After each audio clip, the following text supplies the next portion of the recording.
Purnaning hati coro wilujengan saking biaripun ingkang kamangku gati kalajunan ini hati coro dak ripih adat widi widono ingkang tasih lumampah utawi ingkang tasih sinengker wonten laladan pingit Banjarbagi Pitungawi kepareng lumaksana menaturaken biyanipun Ibu Juru Paes, Ibu Juru Pangrengga Busana, Ibu Darsi ingkang kepareng hamandu wonten ing hadicara dak ripih kepareng mangke pangarap pangambyong saperlu kepareng derek hangombiongi hadicara dak ripih murih ing sampeyanipun saged gumyak gayeng regeng swasana wonten kalodhangan dalu punika kairingan mestinipun kanthi gending-gending langen beksan tayupan menawi to kepareng mangke nambah wonten ning lelagon tetembangan ugi kasumanggaken estu. Nan iki kaya biasane ya Mas Darbo ya. Diaturke kanthi gending-gending tayupan Kang Darbo.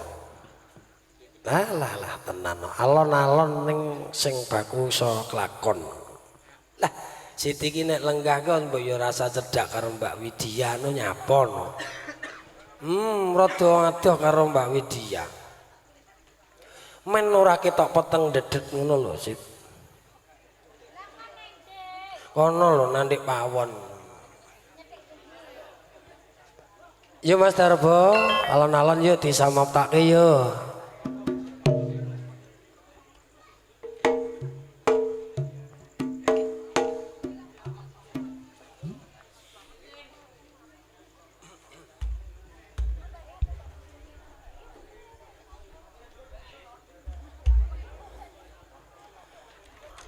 Dhuwur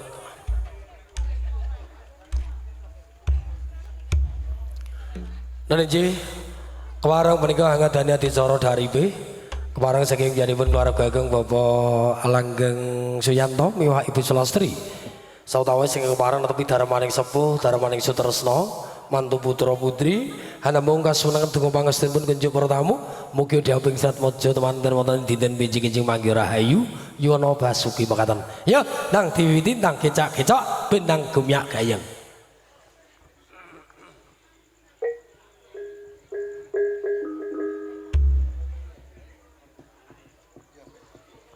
Halo Mbah Slamet wis nggawa borampe san.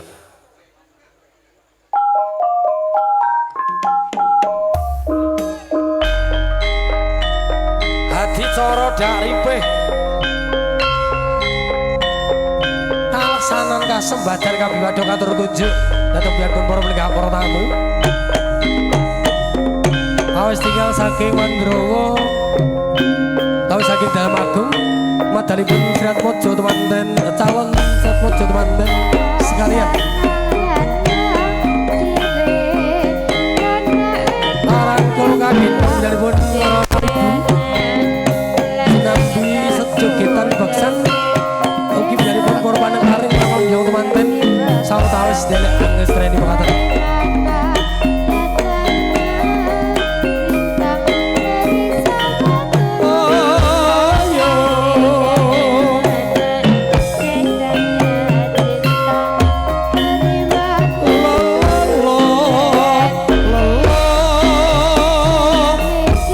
lemampaipun alon-alon Mbah Slamet.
Harap tulung agung serampat.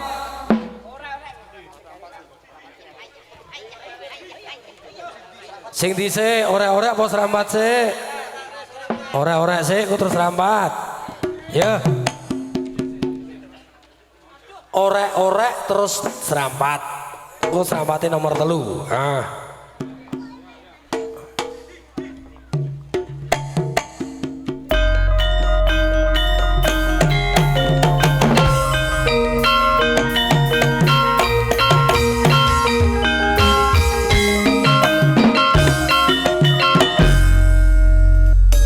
Banyu bening dicampur areng siti gluwing dungi sore ireng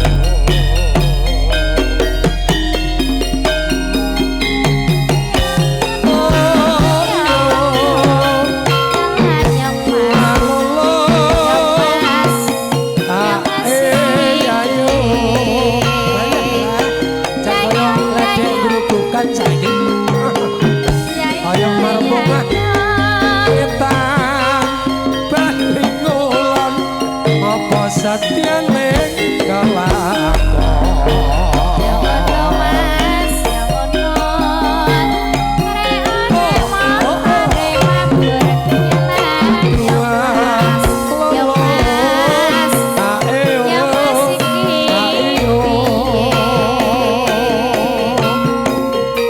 saji sesmo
tak sawangket mau ke butune kok kuweder lah kok pengen ucul awake serampat mas aku dipakane mae yo a o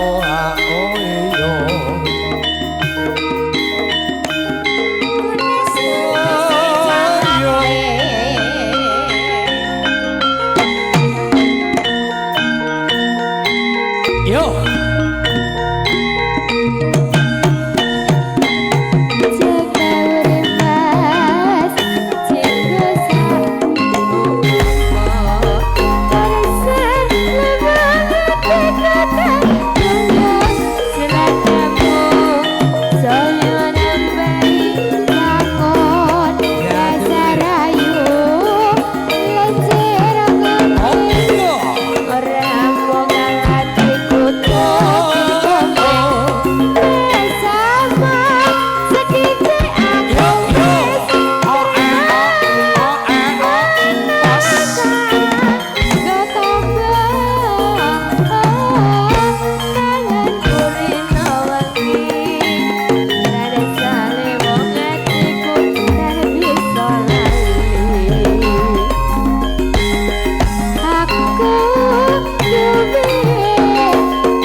satu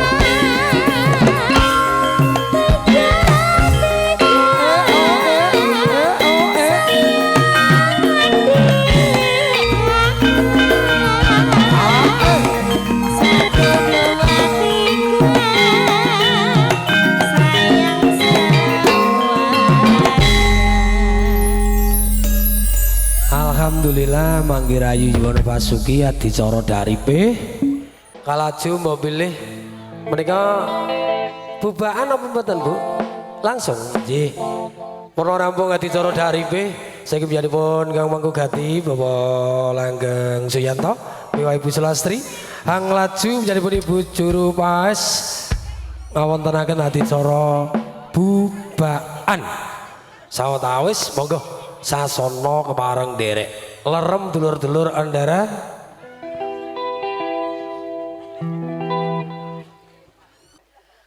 Assalamualaikum warahmatullahi wabarakatuh.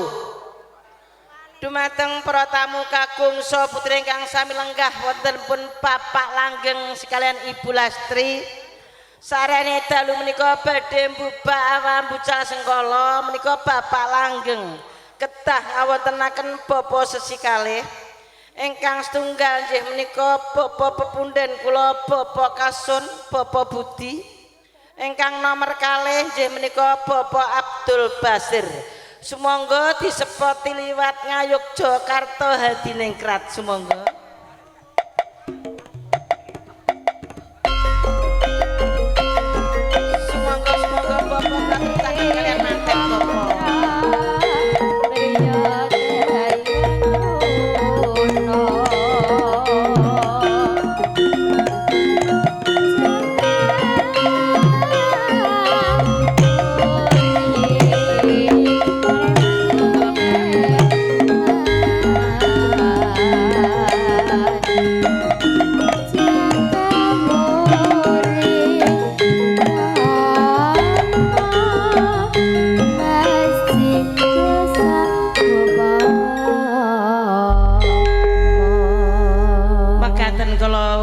Bapak sesikali sampun caket kalian Bapak Langgeng sekalian Ibu sarane Bapak Langgeng sekalian Ibu menika badhe mbubak awambucal sengkala menika kedah ngawontenaken Bapak sesikali sampun caket kalian Bapak Langgeng sumangga amplopipun pocaosaken monggo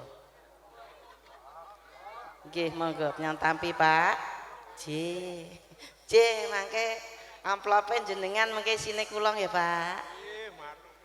Tuh, nggih. Pokoke wis tuwek niki pokoke ditakon. Nggih. Mekaten kala wau Bapak Langgeng Ibu Lastri mangke penyan bubak piyambak napa wakil kula? Wakil kula. Nggih. Sik mantene sapa jenenge ra patak apal aku. Emil sapa? Manten putri asmanipun sinten? Emil Rahayu Perwitasari. Emil Rahayu Perwitasari. Wah, angel ra jamak tak celuk Emil ngono tok ya. Emil ngono ya. Ya. Kanjeng Rama kalian Kanjeng Ibu kula pun Emil ngaturaken sungkeming pangabekti mugi konjo Ibu. Tobat iya nini. Ibu Mulastri mitungkas marang sliramu. Bengi iki bakal tak bubak tak guwak sengkalamu sliramu asok kluputan marang Ibu Nini iya padha-padha ra liwat pangestune Ibu Tampanono Nini ngestoaken dawuh Ibu kula tampi asta kalih kula inggilaken dhateng mustaka lumeng bering pundak rinu suping wardaya dadosaken cejimat paribeh Ibu. Iya nini tiba sak podo-podo manten kakung asmanipun sinten nak? Arga Bayu Sejati. Arga Bayu Jati. Sejati lanang sejati tenan. Tur ya sampeyan gajian sing nampa sapa? Ayo sejati pokoke. Harga nggih wau? Arga. Kanjeng Rama kaliyan Kanjeng Ibu pulun ngarga ngaturaken sungkeming pangabekti mugi konjuk Bapa. Iya kaki wis ndak tampa aku Bapa Mulanggeng. Ora liwat pangestune Bapa Tampanono kaki. Nuninggih Bapa kula tampi asta kalih kula inggilaken dhateng mustaka lumeng bering pundak nusuping wardaya ndadosaken jejimat paribeh Bapa. Iya kaki tiba sak padha-padha. bengi iki sliramu bakal tak guak sengkalamu kaki muga-muga olehmu bebrayan iso langsung temekaning besok kakek nini kaki ngestoaken dawuh bapa dumateng para tamu kakung saputri kala wau putra kekalih sampun asok klepatan kalian Kanjeng Rama kalian Kanjeng Ibu menika Bapa Sesi sarane kala wau panjenengan leres dipun aturi nekseni nggih Bapak Nggih, Bu. pripun Bapak Nggih, siap, Bu. oh nggih tarep nampa amplop ya siap nggih nggih Bapak mangke amplope kothak enten mriku nika lho Bapak nggih makaten kala wau Bapak langgeng Ibu Lastri ngawontenaken gedung layur dipun buka wonten isinipun daringan kebak bokor kencana gendaga kencana sarene dalu menika utusan kalian kula dados menika badhe kula lebetaken sambara sinten ingkang saged buka daringan kebak mangke badhe pikantuk wahyu kira dadi disingkat mawon nggih enek elektrone nang bubak yang ngono kaya ya kok nggih monggo ndang dibuka tenanan kene ayo astane ditumpuk cah loro ya ini rada maju rene nggih mengjane rada rono Pak nggih rada disek mriko nggih ndang ayo ditumpuk kene tangane ayo kakunge ning dhuwur ndang nggih anu gak pareng nang isor ya le ning dhuwur ae ning upama kepepet ngene iki yo ora apa-apa ning isor ya ta heeh iki daringan kebak lho ya ayo engko Mbah Darsi iki marai apa ngono ya heeh daringan kebak lho Pak Wong nggih tak japanane sik A'udzubillahi minasyaitonirrajim bismillahirrahmanirrahim nini tumanten kaki tumanten badhe buka bokor kencana mugi-mugi saged bagya mulya wonten Semedya aja temeka yen temeka aja temomo buka mak ya urang bendang sakit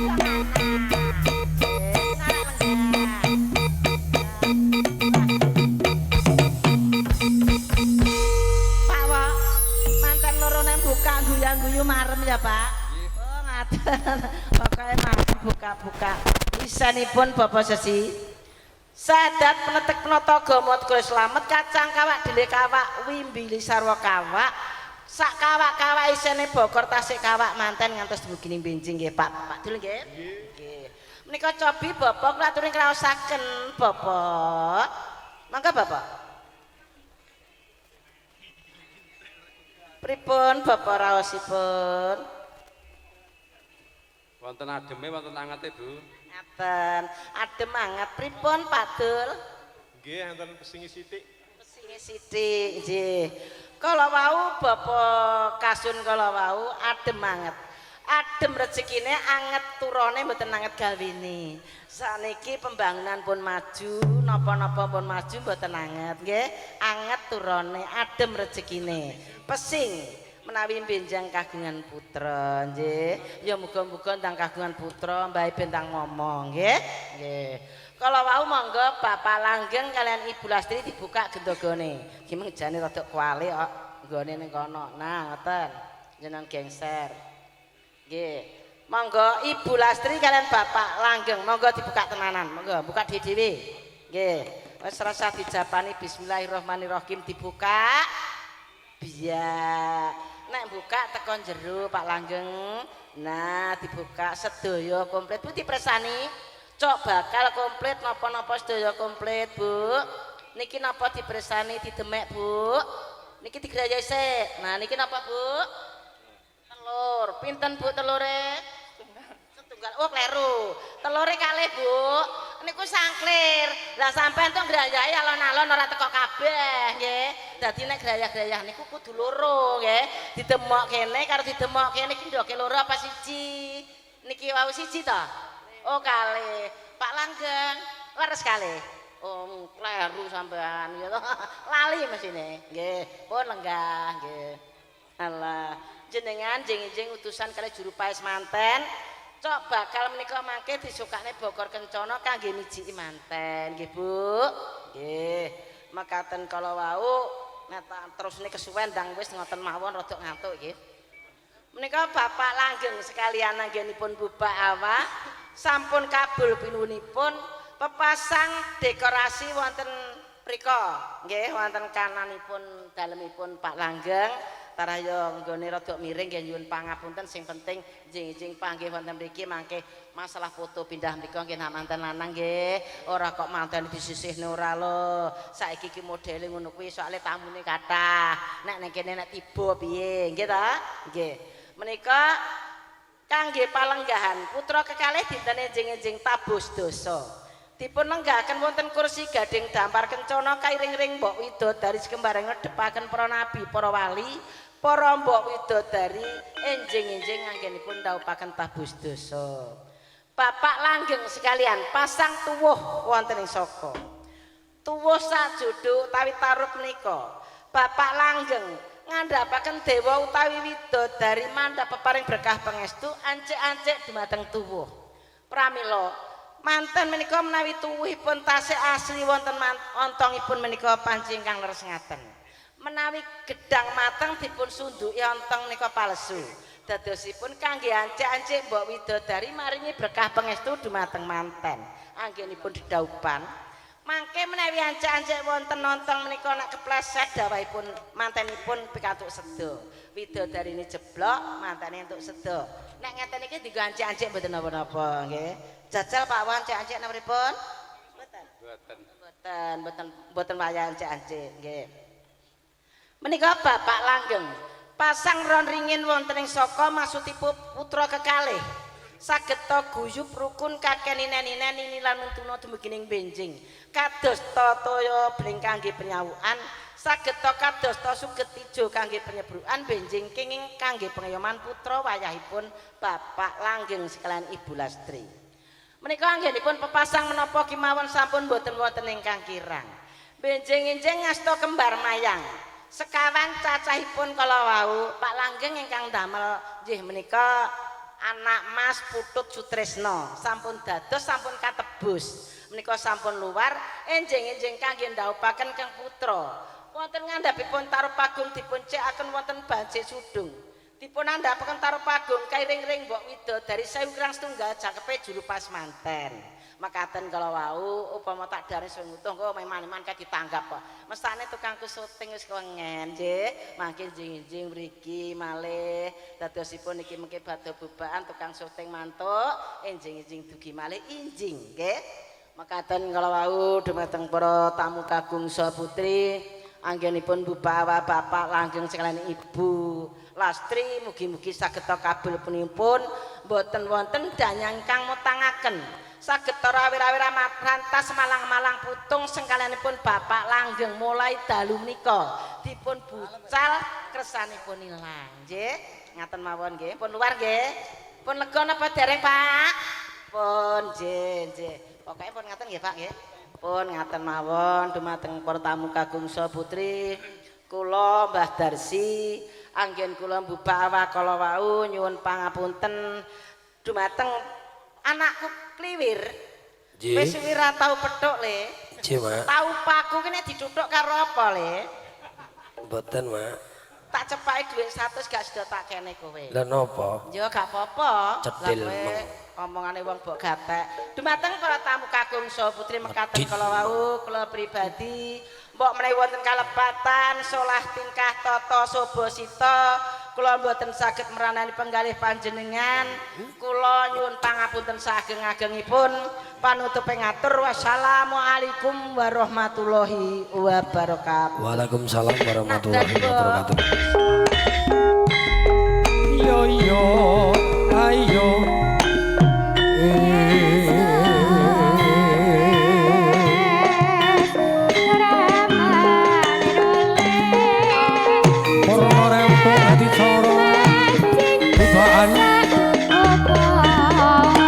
saking mriki sugeng libur lajeng kula katur kunjung para pinolanggan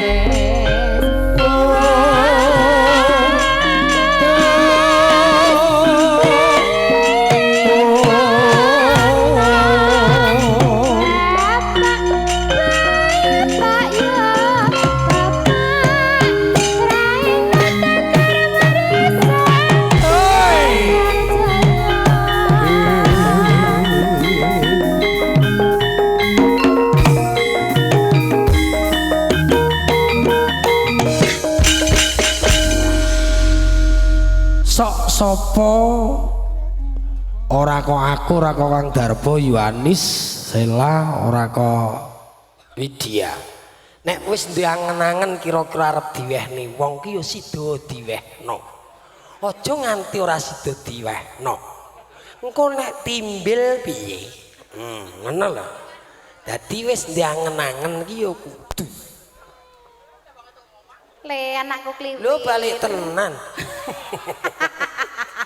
dadah wah luput iki aku nggih pangapunten jroning suka wonten kalau dengen Gadang Andara Karantan sampun katenggo piyambun para pamentri budaya maliki tetep kula aturaken sinten kunjuk piyambun para tamu kemarin dari nyawiji dari Donoroso Donoswara makaten janipun minangka pamungipun praja Mbah Kasun mriki wonten Pak wonten apa ten wonten nggih bahwa pangapunten derek lagon tembang bahwa nyawiji rumiyin ingkang koso pisan Hambiwiti ingkang kagungan wilayah mangkaten derek monggo yuk Kang Darbo njaluk spotmu aturna Mbah Kasun Mas bumi lekaton kelam Aswan kanthi maksana lolonan bawa monggo tumuju wonten ing sasana budaya sasana Sukahangkarantu marawuh panjenenganipun mekaten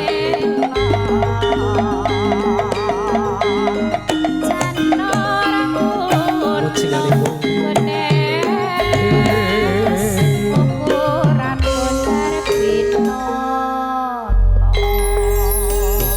lepat diagung pangasami Mbak Kasun ateges lancang boten namung derek kasun berkahi Donoroso Donoswara lelagon Mbah Nggih matur suwun Mas Kliwir. nggih Mengke neng nyuwun sewu, mengke jenengan ngundang kula berarti jenengan nggih nyanyi. nggih Nggih. lah kleru nak nyelok kon nyanyi nggih sing penting ampun kados wau nggih ajeng disukani mboten sios ngoten wau Derenge dimateng calon temanten mugi-mugi sakinah mawaddah warahmah amin. Allahumma amin nggih Lintang asmara Mas Kliwir monggo. dawuhipun Kula tak lintang ten samping jenengan mawon. Kula sumanggaaken. lho niki sing nembang kula ngoten Dalem sing nembang kula ngoten kedah nggih napa ya sinten? Allah menika wonten sekawan ingkang pundi Mbak Kasun biniji panjenengan mawon sing ingkang dinuding kula tak nderek panjenengan Manut sak pawehe. lah Blitar ya Allah cantiknya yang penting pokoknya malam hari ini ndak usah Siti saya sudah manoh sama Siti sudah menjelai Oh gitu.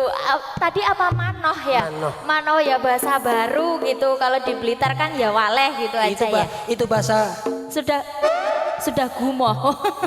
itu bahasa Kamboja Oh gitu. Oh iya iya.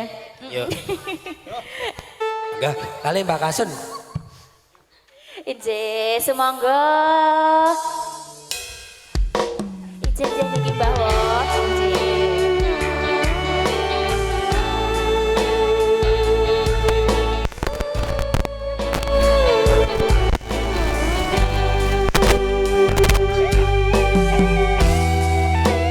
kok tak ngerincangin jenengan tembang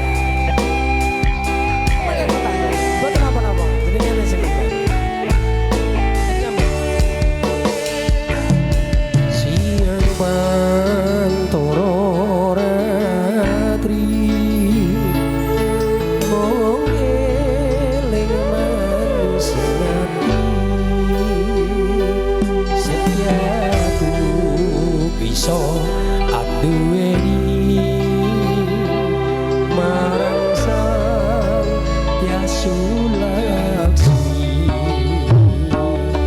Rasa kangen ikuti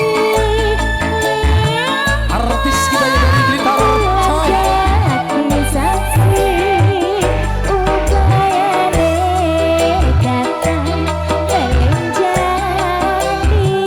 janji sapaya bukti sapaya pati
matur suwun Mas Lili. Tanduk malih.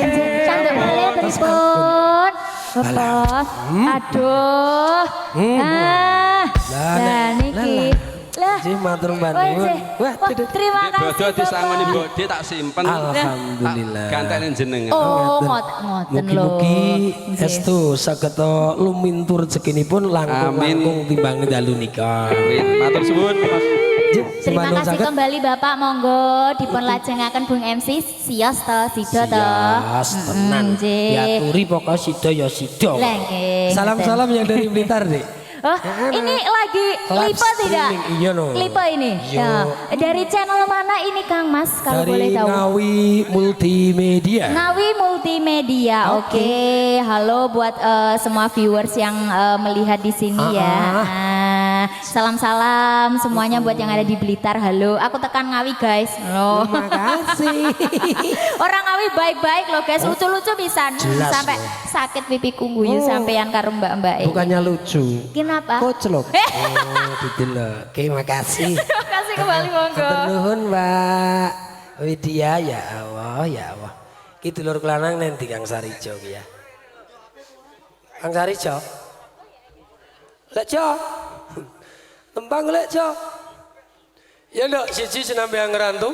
Pangapunten jejering wonten kalau dengan dalu kapangku sawetawis lelagon tembang kunjuk para pilegah sedaripun. Yuk di Sela.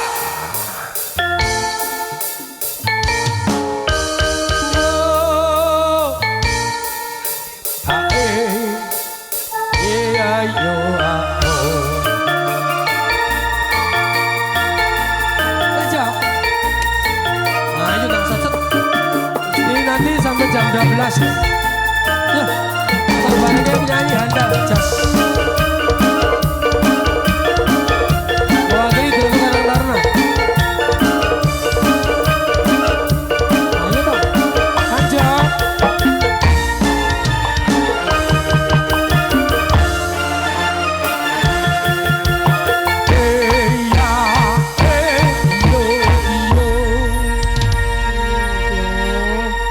Ning aku ya takoni we jempol. Nadyan to mung sakmene, suaramu gedhi. Guru aku. Maksudnya sakmenten? Piyayi niki sakmene lho. Oh, gedhe cilik ning suaramu gedhi gandem. Nggih. Ampuh, padha karo mbakmu sing Blitar nggih. Mengelek dhewe. Ampun ngoten. Ngopo iki mbok? Sing marai lucu ki ya kuwi. Lucu apa iki umat kocloke kok lucu. Ngomongi kok. Nggih, dewa wonten pamundutan. Dawe apa, Nak? Pamundutane ayang-ayang nggih. Nggih ora apa-apa, Dik. Wis penting. Pamundutan ayang-ayang saking tukang parkir di depan. Ayo. Anyang-anyangan iki lho, Mas. Aku anggap bar mari. Motor kok kono bar mari. Piye to Mas Den?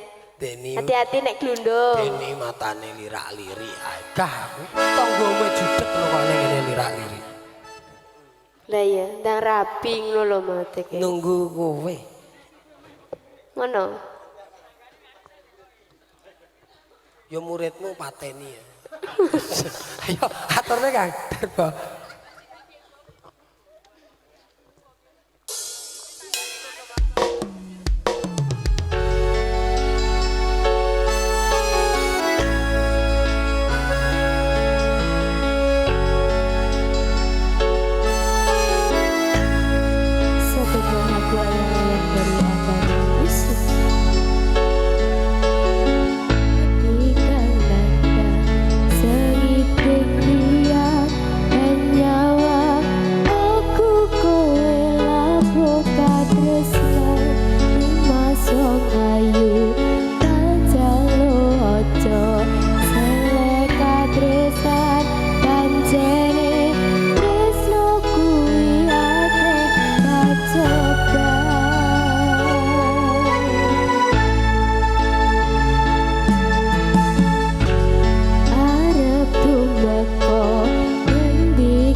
Iki ento aku sliramu rati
Baik, Sebuah thank you, terima lagu kasih. sampun katut.